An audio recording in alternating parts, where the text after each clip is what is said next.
Good morning. I am 5 minutes earlier today. As always, you know the drill. If you're watching and recording, you're welcome to fast forward 5 minutes or stay with us through our hellos.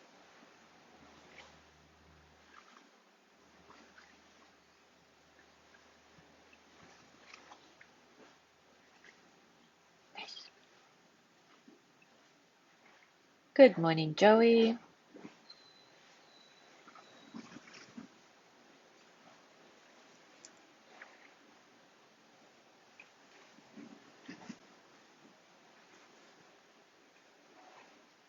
Good morning, Mike. Recording, you're welcome to.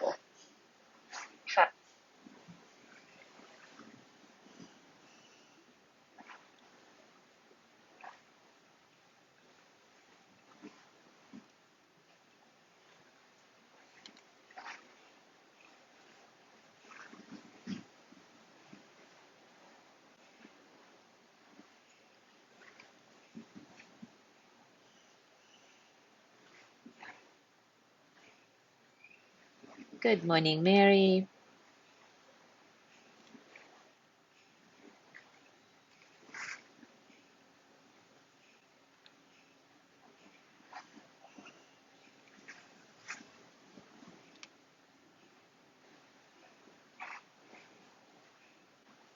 Good morning, Gina.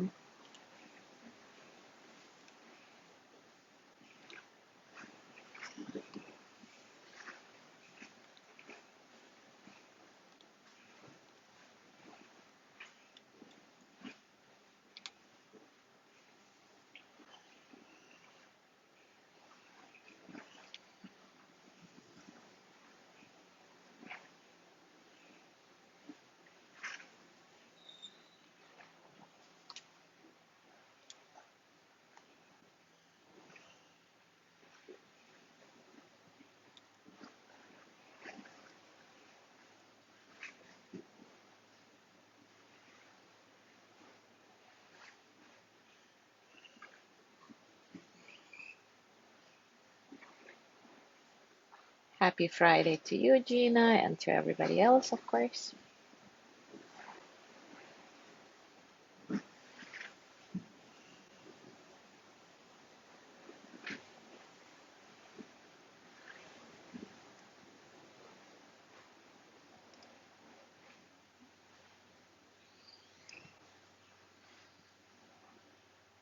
Good morning, John. Good morning, Ari.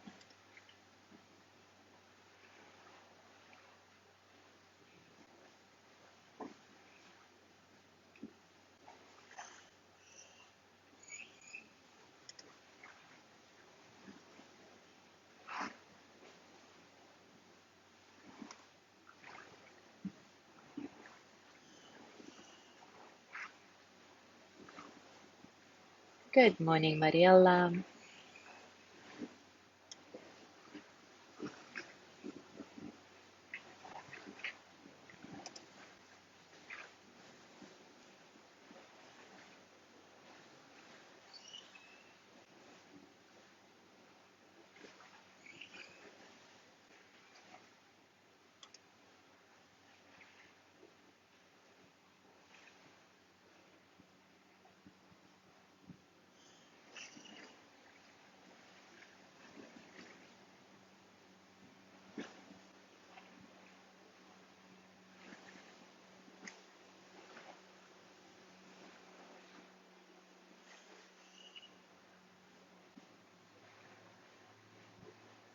Good morning, Cherry.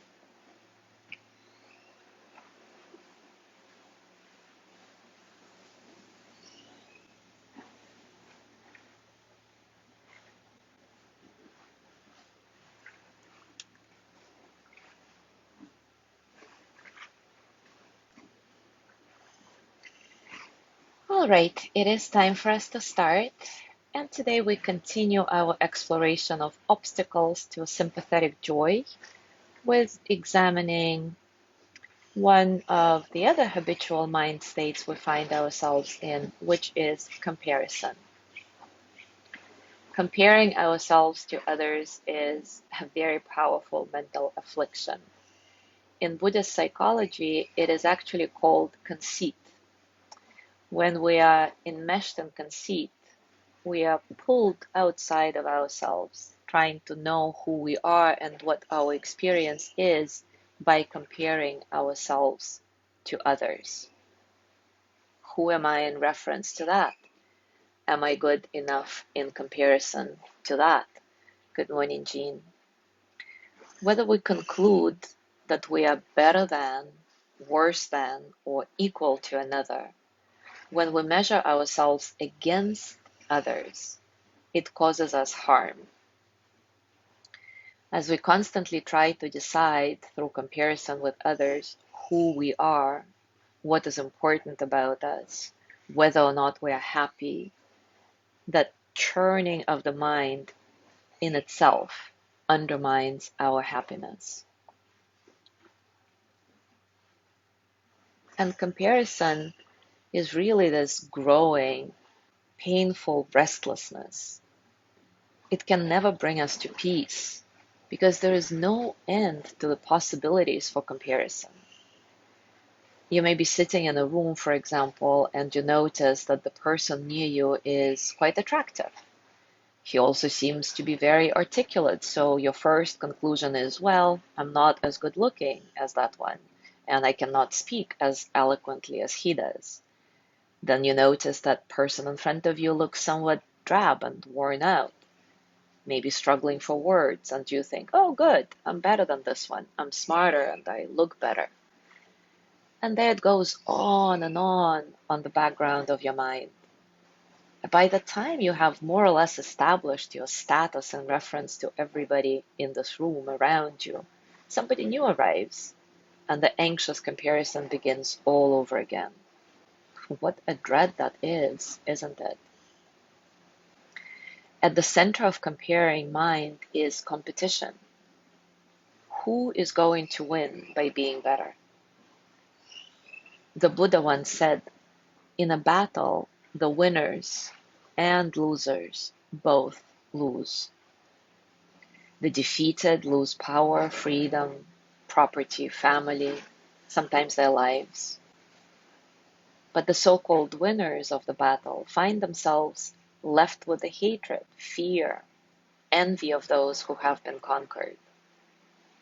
And in the cycle of revenge, it is just a matter of time until the wheel turns and those who have been winners become losers. And there it goes, on and on. And when the battle is an inner one over who is inherently better or worse, who is happier and more deserving, we are really setting ourselves up to lose.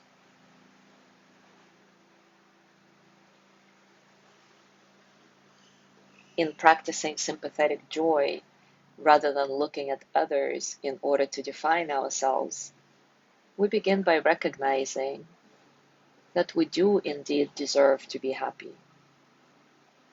Out of that confidence, we're able to delight in the happiness of others instead of feeling threatened by it. Rather than losing ourselves in this force of longing that pulls our focus outward to what we think we don't have, sympathetic joy reorients our relationship to the world into one of opening, effortless giving. So let's continue exploring sympathetic joy today through the formal practice now. Take a comfortable position, and as always, take a few moments to acknowledge all the circumstances of your practice, internal and external, with each breath dissolving the boundary between the internal and external, reminding yourself that you are part of the whole, not separate from it, that everything is interconnected, reminding yourself of this oneness with everything there is.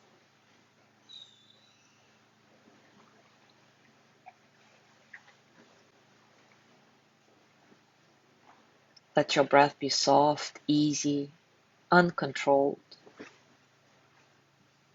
Just observe how it flows through your body as you breathe in and out.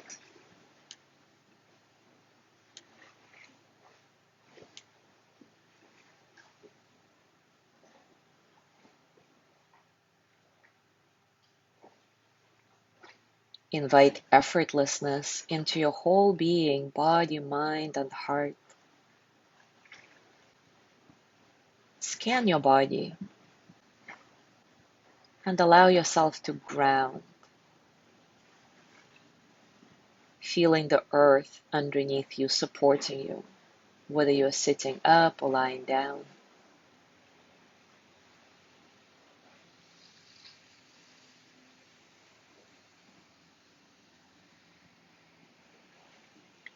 Today, choose a neutral person to direct the energy of sympathetic joy to. It may be somebody you pass in the streets all the time but don't know the name of. Somebody who doesn't really affect your life in one way or another. And it may be a difficult task now that we have practiced loving kindness for a whole month. But try to think of somebody who remains neutral in your mind. In this case, you may not know of any particular source of happiness in their life because you don't know them enough. So instead, imagine this person smiling, as if some good fortune has come their way. And as you hold their image in your mind's eye, start directing your sympathetic joy phrase to them. May your good fortune continue. May your happiness not diminish. Or whatever phrase resonates the most with you today. As always, simply recite this phrase over and over again and let part of your attention scan your body, heart, and mind. Notice what you feel in your body, in your heart. Notice thoughts that come to your mind. For the next few minutes, I'm going to be silent so that you connect to your direct experience. Openly, honestly, without judgment.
Every time your attention gets pulled away from the process, bring your awareness to your breath, once again grounding in this moment, reminding yourself that you are here doing the practice. And as usual, if less than skillful mind states visit you, like judgment or envy, see if you can just observe it without judging yourself for it. simply reminding yourself that this is a normal part of your practice, trusting that with time, you will find this boundless state of sympathetic joy and rest in it.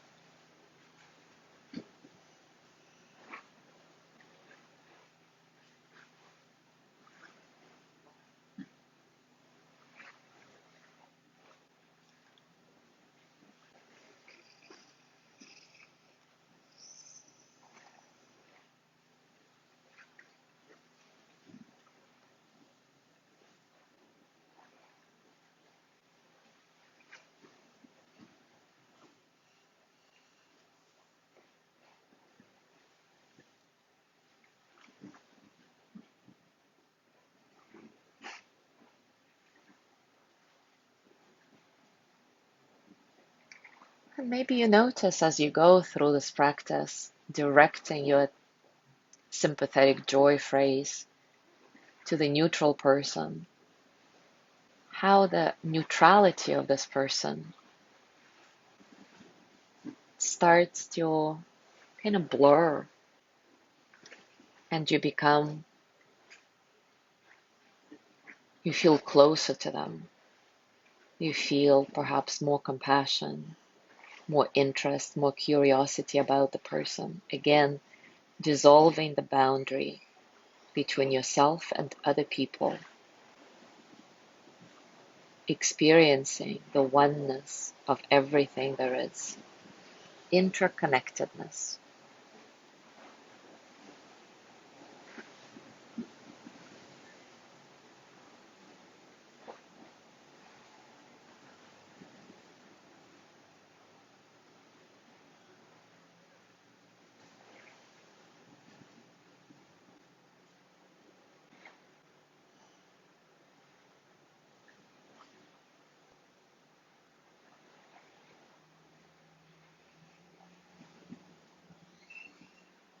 As you go through your day today, I encourage you to continue noticing your internal response to the good fortune of others, whether they're your friends or otherwise.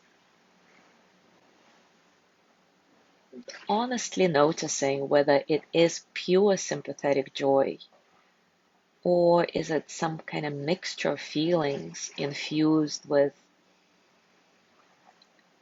unskillful responses like envy, judgment, comparison. Remember, it's okay.